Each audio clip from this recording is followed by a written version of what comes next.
رسول پاک صلی اللہ علیہ وسلم احساس والے نبی ہیں، اور احساس حضور نے امت کا کیا، احساس والی زندگی گزاری، ہر لمحہ محبوب پریشان رہے۔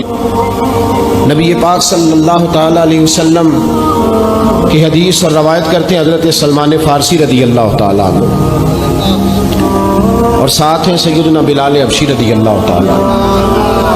فرماتے ہیں ہم نہ گھر سے نکلے، حضور نے فرمایا ذرا جلدی چلو، ایک ضروری کام ہے۔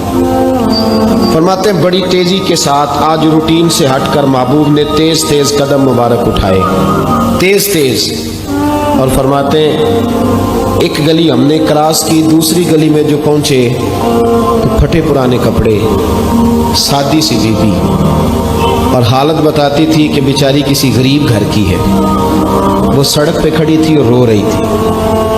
میرے کریم رسول نے فرمایا بلال اسے پوچھو کیا مسئلہ ہے، کیوں روتی ہے؟ تو حضرت سلمان عرض کرتے ہیں میں نے کہا حضور میں پوچھ لیتا ہوں، آپ جائیے، کام بڑا ضروری ہے جو نکلے، میں معلومات کرتا ہوں۔ تو محبوب نے فرمایا نہیں، اس کے آنسو پوچھنے سے ضروری کوئی کام بھی نہیں، پہلے اس کی داد رسی ہوگی، اسے پہلے پوچھا جائے گا۔ روتے نہیں رہتے لوگ گھروں میں، لوگ گزر نہیں جاتے چپ کر کے؟ کتنے لوگ تڑپتے، کون احساس کرتا ہے؟ نبی پاک سید عالم صلی اللہ علیہ وسلم رکے اور اس خاتون سے پوچھا کیا بات ہے؟ اس نے کہا کہ بات کوئی بھی نہیں، میرا ایک ہی موٹا سا مسئلہ ہے۔ کہا وہ کیا؟ کہنے لگی میں غریب ہوں، اور غریبی بذات خود بہت بڑا گناہ ہوتی ہے، لوگ بڑا جرم سمجھتے ہیں اس کو بذات خود۔ میں نے شروع میں کہا نا کہ مذہبی سٹیج کی بھی صدارت غریب آدمی نہیں کر سکتا، کیونکہ غریب جو ہوا جہد کول دتی ہونی انہیں نیڑے بہنا ہے نا جی، جہد کول نہیں انہیں تو پیچھے جا کے بہنا اینڈ تے، جہد کول کہڑا دتی ہے۔ اس سٹیج پہ بھی غریب آدمی کی صدارت نہیں ممکن ہو ہی نہیں سکتا۔ میرے رسول پاک سید عالم صلی اللہ تعالی علیہ وآلہ وسلم نے فرمایا پہلے اسے پوچھو کیا مسئلہ ہے۔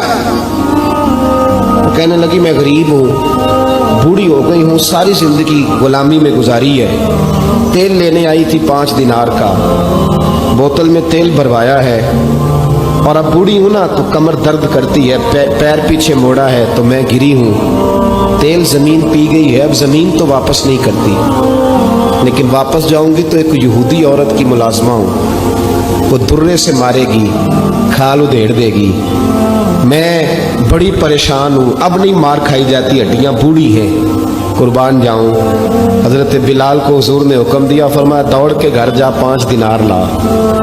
فرماتے ہیں 5 دینار لائے، تیل خرید کے دیا، تو پھر رونے لگی۔ فرمایا آپ کیوں روتی ہے؟ اس نے کہا بتایا نا غریب ہوں، غریب کا جرم کوئی نہیں ہوتا، لیکن پیس دیا جاتا ہے، پھر بھی مار تو اب بھی پڑے گی، اب کیوں پڑے گی؟ تو عرض کرنے لگی محبوبہ مار اس لیے پڑے گی کہ دیر سے کیوں آئی ہے۔ تو میرے کریم رسول اور وہ بی بی حضور ابھی آئے ہیں مدینہ طیبہ، امام یوسف صالحی فرماتے ہیں ابھی آئے تھے حضور، سبل الہدی والرشاد کے مصنف کہتے ہیں ابھی آئے تھے نبی پاک، وہ جانتی بھی نہیں تھی۔ تو سید عالم صلی اللہ تعالی علیہ وسلم نے فرمایا اچھا مار پڑے گی؟ کہا ہاں۔ او بھائی کونسلر جو کل آپ کو کہہ رہا تھا نا میں آپ کا خادم ہوں، کونسلر بے گناہ، بلکہ ہمارے SHO صاحب اگر چودھری پہ پرچہ آ جائے تو اس کو ٹیلی فون کر کے پوچھتے ہیں صاحب جی تہاڈے خلاف درخواست آئی ہے، کی کرنا ہے؟ تو غریب آدمی بیچارہ، اس کی غلطی یہ تھی کہ وہ غریب تھا تو اس نے ریڑھی لگا لی چوک میں، اس کو دبوچ کے لے گئے، تینوں پتہ نہیں اتنے نہیں کھلوئی تھا، تو اس کے پاس کل انویسٹمنٹ ہی 5000 تھی، سارا لے گئے۔ پھر وہ کونسلر صاحب کے پاس چلا گیا، سر میرے نال چلے آ جائے ذرا میں تھانے جانا ہے۔ انہوں نے کہا گڈی کرائی ہے، پیسے ہیں نہیں، ایویں تھانے جائیدا ہے۔ اب وہ گاڑی لایا ہے، پتہ نہیں کہاں سے لایا ہے، تھانے پہنچا ہے، اور یہ ہے ہمارا حال کہ وہ SHO بھی بیٹھا ہے کرسی پہ اور کونسلر بھی کرسی پہ بیٹھا ہے، اور وہ غریب پیروں میں بیٹھا ہے اور ہاتھ باندھ کے کہہ رہا میری ریڑھی دے چھڈو، میریاں 4 دھیاں نے تو میں شامی کھانا کھڑنا ہے۔ کدھر گیا امت کا وہ ذوق؟ ساری زندگی نعتیں سننے والوں بتاؤ تو صحیح نعت نے تاثیر کیا دی ہے روح؟ اگر ابھی بھی گھاڑی غریب کے پاس کھڑی نہیں ہوتی تو پھر کیا اثر ہوا ساری زندگی نعت سننے کا؟ میرے مصطفیٰ کریم سید عالم صلی اللہ تعالی علیہ وسلم نے فرمایا اس خاتون سے یہاں کونسلر ساتھ نہیں جاتا، کہتا ہے کر دیا ٹیلی فون سویرے 9 بجے پہنچ جانا. اور کائنات کی سب سے معزز شخصیت حضرت سیدنا بلال حبشی رضی اللہ تعالیٰ عنہ فرماتے ہیں میرے نبی پاک نے فرمایا بی بی چل میں تیرے ساتھ چلتا ہوں. گویا اللہ کی ساری رحمتیں اس کے ساتھ ساتھ چلنے لگی. اور آگے آگے نہیں، ساری کتابیں پڑھ لو، وہ پھٹے پرانے کپڑوں والی بی بی آگے آگے اور اللہ کے کریم رسول پیچھے پیچھے. ساری گلیاں اس نے پھرائی، مدینے کی صحرا آ گیا. ایک دروازے پہ دستک دی، سے مالکن آئی. وہ بی بی بعد میں کہتی ہے میں بھی بڑی ڈاڈی تھی، طاقت ہی نہیں تھی میرے سامنے کو کھڑا ہو سکے، لیکن جب میں باہر نکلی تو میں نے نور کے حالے میں لپٹی ہوئی ایک عظیم ہستی کو دیکھا. فرماتے محبوب کے گورے چٹے رنگ کے اوپر کالی زلفیں اور محبوب پاک کی مقدس آنکھیں جب تک بات کرتے رہے نظریں زمین پہ جھکی رہی. شرم و حیا والے رسول نے بڑے میٹھے، بڑے دھیمے، بڑے خوبصورت لہجے میں کہا. بریلی کے امام فرماتے ہیں نیچی نظروں کی شرم و حیا پہ درود. بڑے دھیمے لہجے میں فرمایا تیری نوکرانی ہے تیری. عورت کہتی ہے میں تو حضور کے جلووں میں محب ہو گئی کہ سادگی میں اتنا حسن میں نے دیکھا ہی نہیں، تیری نوکرانی ہے. کہا تو میرے محبوب نے فرمایا بیچاری کی غلطی کوئی نہیں، اسے مارنا نا، اس سے تیل گر گیا تھا، نیا خریدتے دیر ہو گئی، رو رہی تھی تو میں سفارش کرنے آیا ہوں. وہ خاتون کہتی ہے کسی کی نہیں مانی تھی. اور محبوب کے جملوں میں تاثیر اتنی تھی ککھ سواد نہیں مشری اندر اساں کھنڈا می چکھ ڈٹھیاں انہاں ساریاں شیواں نالوں گلاں سجن دیاں مٹھیاں.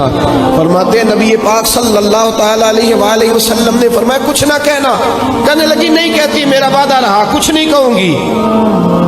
اب میرے حبیب نے پھر نظر اٹھائی اور اس غریبنی کی طرف دیکھا اور فرمایا تو اگر کہے تو میں جاؤں، تو اگر کہے تو میں خود بھیک دے خود ہی کہے منگتے کا بھلا ہو، تو اگر کہے تو میں جاؤں. اس نے خراج پیش کیا تو چند آنسو گرائے. کہنے لگی محبوبہ جیسے بندہ نوازی. حضور نے رخ پھیرا. حضرت بلال کہتے میں پیچھے رہ گیا تو وہ دونوں بیبیاں دوڑ کے میرے پاس آئی. کہنے لگی بتا تو صحیح ہے کون، یہ بتا تو صحیح کون تھے. تو حضرت بلال کہنے لگی تم نہیں جانتے.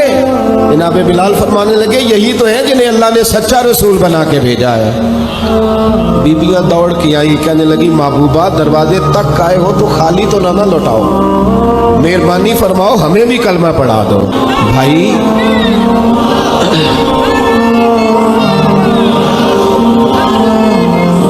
اگر دولت احساس ہے نا پھر تو زندہ ہے. جو زندہ ہوتا ہے اس میں لچک ہوتی ہے، جو مر جاتا ہے وہ اکڑ جاتا ہے. اگر زندگی ہے تو پھر احساس ہونا چاہیے. اگر تیرے اندر زندگی ہے تو پھر احساس ہے، اور اگر تیرے اندر احساس نہیں رہا نا تو پھر زندگی زندہ دلی کا نام ہے.